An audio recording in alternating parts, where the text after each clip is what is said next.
On croit connaître nos plages par cœur, n'est-ce pas? Mais et si je vous disais que le sable sous nos pieds cachait en réalité un trésor? Un trésor capable de redéfinir tout l'avenir économique du Sénégal. Alors aujourd'hui, on va plonger ensemble dans le monde fascinant du zircon. Oui, le zircon, c'est un minéral presque invisible, mais qui est en train de transformer le sable de notre grande côte en un véritable enjeu économique mondial. Voilà le programme. On va commencer simple. C'est quoi le zircon?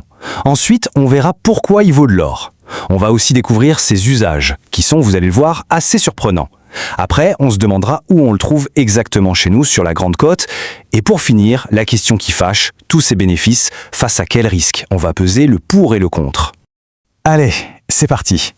Commençons par la base. Avant même de parler d'argent, de technologie, posons-nous une question toute simple. Mais qu'est-ce que c'est, au juste, que le zircon? Alors, le zircon, pour faire simple, c'est une pierre 100% naturelle, une sorte de petit cristal qui se forme au cœur des roches. Attention, ce n'est pas un métal. Sa carte d'identité chimique, si on veut, c'est silicate de zirconium. Mais le plus incroyable, vraiment, c'est son âge. Accrochez-vous bien, on a trouvé des fragments de zircon qui ont 4,4 milliards d'années, c'est juste dingue. C'est comme tenir un petit bout de la Terre à sa naissance, là, dans le creux de la main. Par contre, attention, petit point très important pour ne pas se faire avoir. Il ne faut surtout pas confondre le zircon naturel, celui qu'on trouve dans notre sable, avec ce qu'on appelle la zircone ou l'oxyde de zirconium. Ça, c'est une pierre synthétique, fabriquée en labo pour imiter le diamant.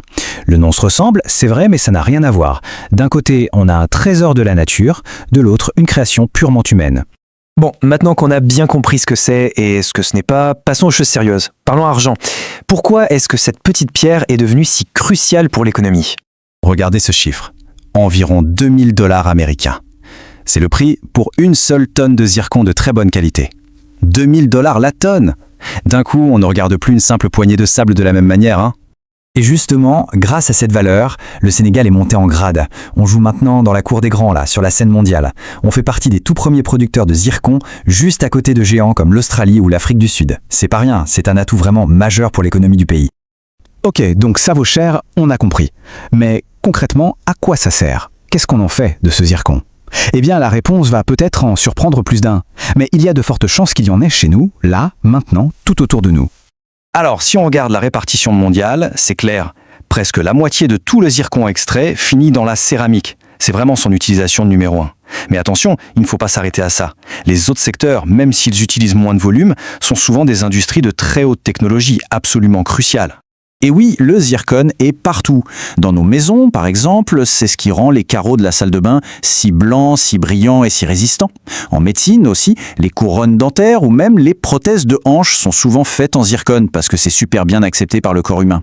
En bijouterie, bien sûr, c'est une belle alternative naturelle au diamant. Et puis, un domaine un peu plus pointu, l'énergie. Le métal qui protège le combustible dans les réacteurs nucléaires, c'est du zirconium qui vient du zircon. C'est dire sa résistance. Bon, après ce petit tour du monde des applications, revenons au Sénégal. Où est-ce qu'on trouve ce trésor exactement? Et surtout, comment on fait pour l'extraire du sable? Alors le point chaud, le cœur du réacteur, si on peut dire, c'est sur la Grande Côte. C'est cette immense bande de sable qui s'étend sur plus de 100 km au nord de Dakar. C'est là que se trouve le projet GCO, Grande Côte Opération, dans la région de Diogo. C'est une mine gigantesque. Et quand on parle de sable minéralisé, c'est juste une façon de dire que le sable à cet endroit est naturellement super riche en minéraux lourds et donc précieux, dont notre fameux zircon. Mais alors comment on fait? Le processus est assez ingénieux. La première étape, c'est le dragage. Il faut s'imaginer une sorte d'énorme aspirateur flottant qui pompe le sable et l'eau. Ensuite vient la concentration humide. Là, c'est un peu comme si on passait le sable dans un immense tamis en spirale. En utilisant juste la gravité, les minéraux lourds, comme le zircon, se séparent du sable ordinaire plus léger. Et le point important, c'est que cette étape se fait sans aucun produit chimique. Enfin, la séparation à sec. Une fois que le concentré de minéraux est à terre, on utilise des aimants et de l'électricité statique pour faire le tri final et isoler le zircon des autres minéraux qui ont aussi de la valeur. Mais voilà, une telle exploitation, c'est comme une pièce de monnaie. Il y a toujours deux faces. Derrière les chiffres, les emplois, les promesses économiques, il faut aussi se demander quels sont les risques pour notre environnement et pour les communautés qui vivent là-bas. D'un côté, on a les bénéfices économiques, c'est indéniable. C'est une source de revenus importante pour l'État, ça crée des emplois, environ 1500, que ce soit en direct ou en sous-traitance, et c'est un projet phare du plan Sénégal émergent. Mais de l'autre côté, Il y a les risques, la dégradation des paysages côtiers, de l'écosystème, l'impact possible sur l'agriculture locale, notamment le maraîchage, et puis bien sûr les tensions sociales autour de l'utilisation des terres. Trouver le juste équilibre, c'est ça le grand défi.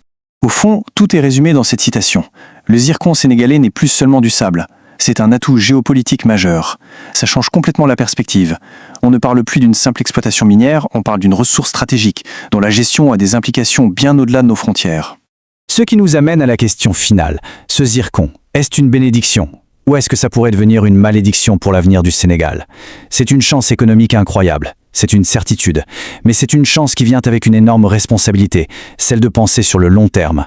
Pour que cette richesse profite vraiment à tout le monde, aujourd'hui et demain, sans pour autant sacrifier ce qu'on a de plus précieux. La réponse parfaite n'existe pas encore, c'est à nous tous de la construire.